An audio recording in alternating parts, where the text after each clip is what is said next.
serious. Hey everybody, Goosebumps for Dummies here, and today we are going to be discussing Monster House. This is one of my all-time favorite movies. I'm just saying that right off the bat. This is an amazing Halloween film, amazing middle-grade horror film, and both combined, and just an amazing watch. And I try to watch this thing almost annually. It's such an amazing movie, and I've seen it upwards of 30 times if I had to bet throughout my whole life.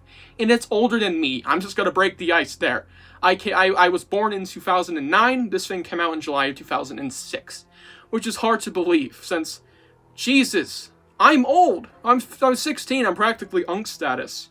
And this thing is older than me. In fact, it turns 20 next year, which is hard to believe. But Monster House, why am I discussing it? Well, apart from it being one of my personal favorite movies, it's also October, Halloween time, and this is an apologetically Halloween movie. Not that it's wholly themed, but it takes place on Halloween basically the entire time, or more than half of it. So, yeah, perfect time. I could have discussed this in July next year, but I literally cannot wait. I really want to talk about this thing, and I want to get these essay videos rolling. Which now, let's address the glaring elephant in the room, the setup. If you're not new to the channel, if you've seen a few of my videos before, even one, you're probably like, what the hell's going on? This is a setup I kind of want to do for a select few videos when I'm talking about something more in-depth, or rather making an essay. Not like an essay dissecting the entirety of it, but maybe just for this case I will. But for going forth, I want to do videos like this, not all of them, just my essay videos, whether I discuss a very particular upside or downside in a kid's horror book, or a movie, or an entire piece of media, or a series for all I care. Or maybe something in general, like the history of the Goosebumps films, and film media in general for Goosebumps. That could be a very interesting video. So yeah, this is a very strange change, I know, but we are back, we are swinging, and I really want to talk about this thing, so let's dive in. But before I dive in, I do want to say that I hope you watch this thing before we actually go into this, whether it be you need a rewatch or you have not seen it before. If you've already seen it and you know the whole thing, good. But please watch it. It's a very good movie, and I hope you actually have seen it watching this video. Please, check it out. It's great. It is available for free on YouTube, and I'll link it in the description. And it's not very good quality because it's not an official upload, but it's free, so that's good, I guess. It is also available for purchase on YouTube, Amazon Prime for a hopefully good deal, and it is on Peacock, as far as I know. And of course, DVD. So now, let's dive into Monster House. The story revolves around DJ investigating his neighbor Mr. Nevercracker alongside his friend Chowder, and things escalate as they learn after he dies, very early on in the movie, that maybe the house might be haunted. Whether it be Mr. Nevercracker, the house itself, maybe it's some kind of houseborn demon, I don't know. Or maybe, just maybe, it has something to do with his dead wife that is so rumored about in urban legends about the old man. Characters consist of DJ, Chowder, and Jenny, alongside side characters like Elizabeth and Skull, Bones, and other guys like the cops. Obviously, the prominent three are our trio on the actual poster. DJ is a guy trying to mature. He thinks a lot of things that he liked beforehand are now childish, and he's starting to like girls. So Chowder's kind of the opposite. He isn't very interested in maturing, but he is also very much interested in girls, as we find out with this love triangle. Though, more or less so, because Jenny is not interested in Chowder. Speaking of Jenny, Jenny is this very brave girl. We meet her partway through the movie, about third in, and she serves as the romantic interest, like I said.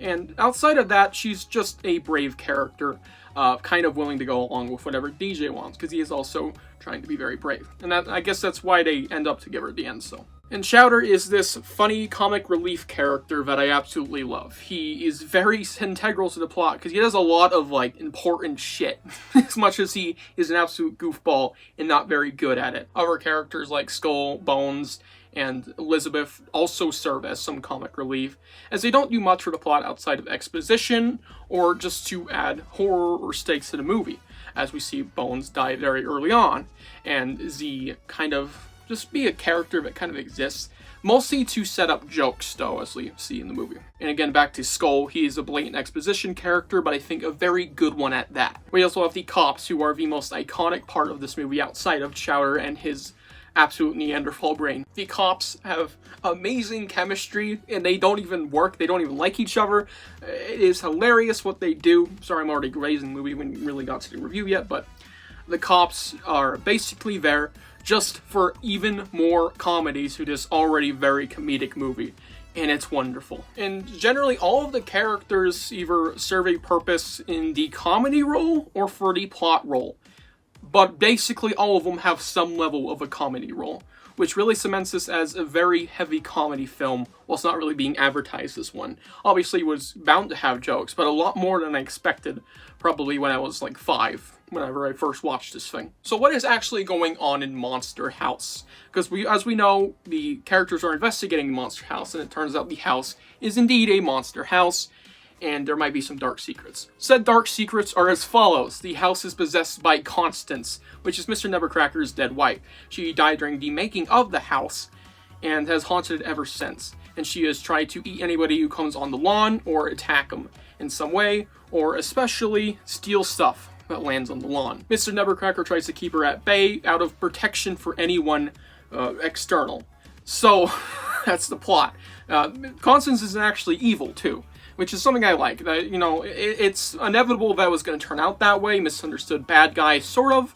Of course, Constance is still in the whole wrong, because she shouldn't be so touchy about anybody coming to the house. But fair enough. It's kind of an evil where it's like, yeah, I kind of get it. Mr. Nevercracker is also a very sad character. He is very tragic as well. He has wasted about half his whole life, probably more than, sitting in that house, rotting, doing nothing but talking to the walls, for all I know. It is sad, but probably true. Not to mention the constant yelling and trying to evade people, get people to go away, and all of that stuff. It must be a nightmare for him, and I can feel very bad. And yeah, it's just a very sad tale about a man who lost his wife, and the wife turned out to never leave. And it has evolved into what we know as the Monster House. And it goes absolutely bonkers. In the climax, we get an actual conclusion to this all. It's not just, that's what's happening. Oh well, because no, that's not satisfying. The movie comes to a climax with the Monster House, get this, I hope you've seen it, getting out of the ground and chasing them. Now, this is where the movie absolutely peaks. I will bring up something in a bit, but this is the absolute highlight of this movie, is when, I don't know if it was in the trailers, I pray not, when the Monster House decides, hey, I'm gonna be a monster house on wheels. Not really wheels, but it's mobile now. Like, oh shit. It is crazy, it is unexpected, and it is jaw-droppingly insane, because it's just like, they would never. No, they didn't. He got up and walked. And it's just so awesome. It is such an amazing scene. The whole climax is an amazing sequence, with tears from Mr. Nevercracker and explosions from DJ bombing the entire house with a stick of dynamite, which, mind you, has some beautiful direction, forgetting the term there, alongside it. And yeah, this movie has one of the craziest climaxes I think I've ever seen. Just the lone idea of the house getting up and trying to chase him down and kill him is just bonkers. But here we are, Monster House, climax, absolutely insane. So yeah, they killed the house and there's no casualties as far as we know, apart from the ones it ate earlier. Because it did indeed eat people. It ate the police officers, it ate bones, and it ate a dog. And probably others, maybe? I don't know. Who knows what it ate when they were at the arcade with Skull, or being paraded around the neighborhood by the cop. But yeah, and in the post-credits we see those people leave the house's remains, which is pretty goofy. And the movie ends, in general, with DJ finally accepting that, you know, he's growing up, but he can still have fun while it lasts. And he goes trick-or-treating with Chowder. He also bagged Jenny. Cool. And Mr. Nevercracker is very funny and happy. It's a happy ending, and he even gets one last dance with Constance before she leaves. It's a insanely upbeat close to a very sad film when you look at it, but it works, you know, it's a kid's movie. So yeah, that is the basic plot of Monster House. Very depressing movie with an insane close, as well as a very moody movie with the whole Halloween vibe in the backdrop, and generally just a very funny movie. Now, to review it. Sorry if the camera's a bit different, I had to plug my phone in, but here we are, reviewing the movie. Oh, where do I begin?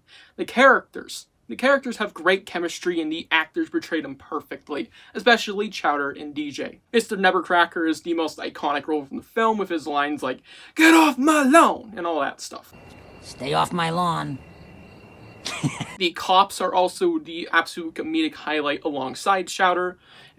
We're more particularly comedic since they don't do anything else. And yeah, everyone is either hilarious or just a really solid character with great chemistry with the other actors and just well portrayed. Everyone actually tried here, it felt. Sorry for not crediting actors, I'm terrible with names. You can look them up. You also have the directorial concepts in the movie. I don't know what to call it, but there's a great director behind this thing, whoever kind of shot it. The animation style makes it hard to even pinpoint what to call this thing, but it's motion capture, I believe it is titled, the animation style, which is cool. I think it really works for this kind of movie. The direction, holy crap, there are some crazy good shots in this movie, where it be the opening with us starting in the leaves and descending upon the scroll. Beautiful. We also have the final battle, not really a battle, it's just a cutscene, if you will, with DJ throwing the dynamite down the chimney and blowing up the house. It is one beautiful, amazing scene, and it is so well shot. This guy really tried to cook with the camera angles for whatever software they use to motion capture. I'm sorry, I'm not great with the terms. My first time doing an essay video in general. And I think that this is one of the most amazingly shot kids horror movies ever. There's my camera there. And obviously, any great movie has to have a very good story, whether it works for it in itself and it doesn't have to be anything epic, or it absolutely tries a lot and does it perfectly.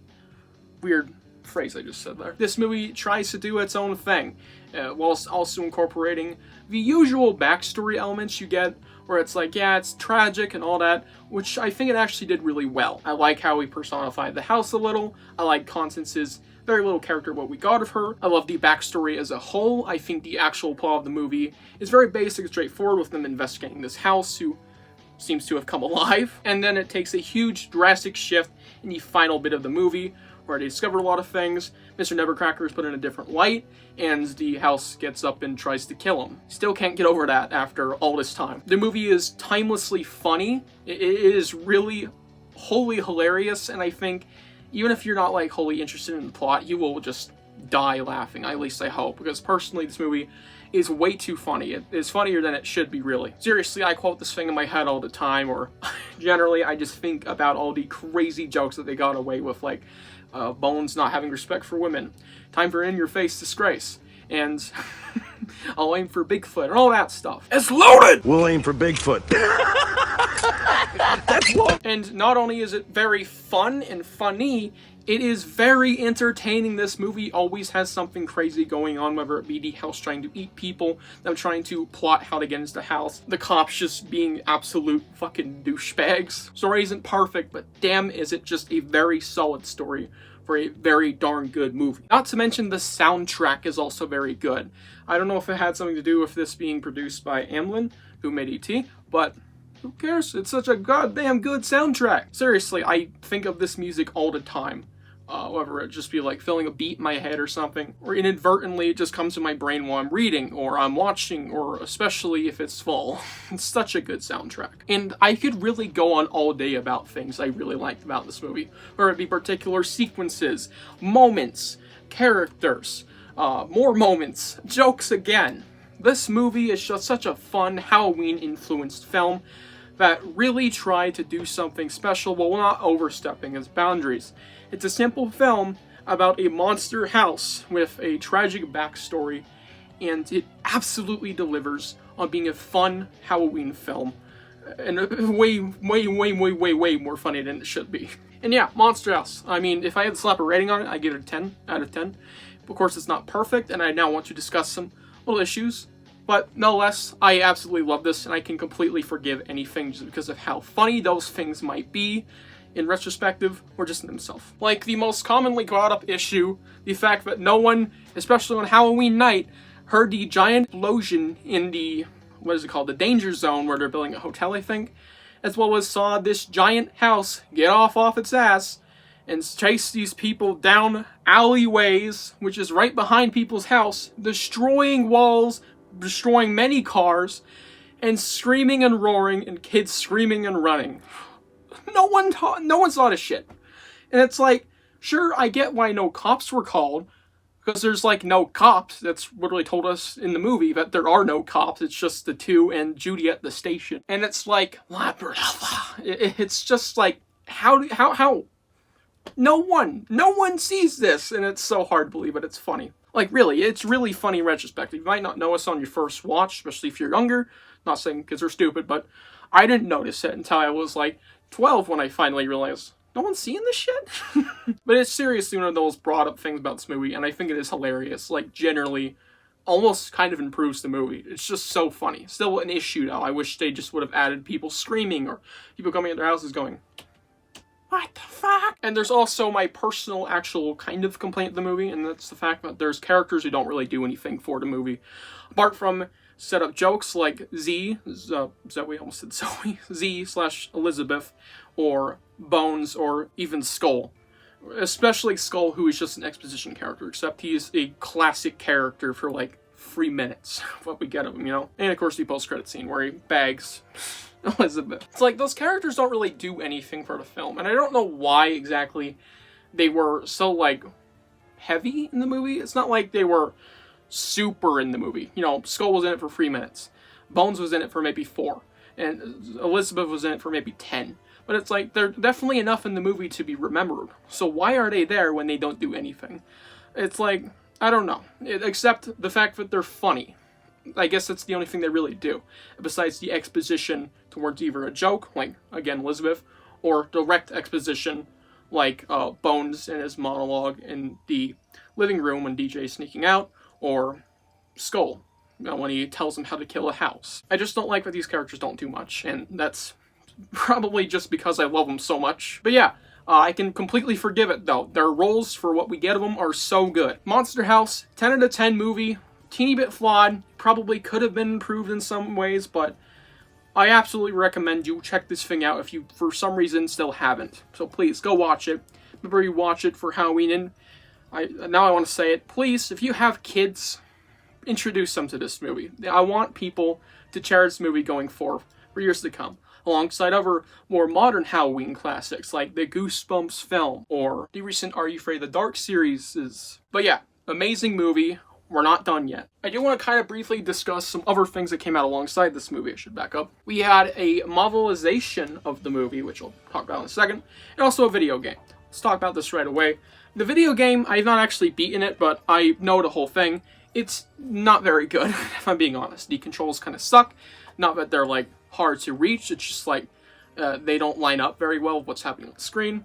And the game is clearly just thrown together to make a quick buck. It has an okay story, okay mechanics, but nothing to go out of your way for unless you find it at Goodwill. Not gonna rate it, but we also have this fucker, which I actually read, because I'm a reader. I read. It is not, too small a font. You can easily read it in a few hours. It even has some pictures, stills from the movie. So you have there, Mr. Nevercracker and all its absolute beauty. Who's the diva? And it also has this amazing, I don't know how you can see it, little holographic cover.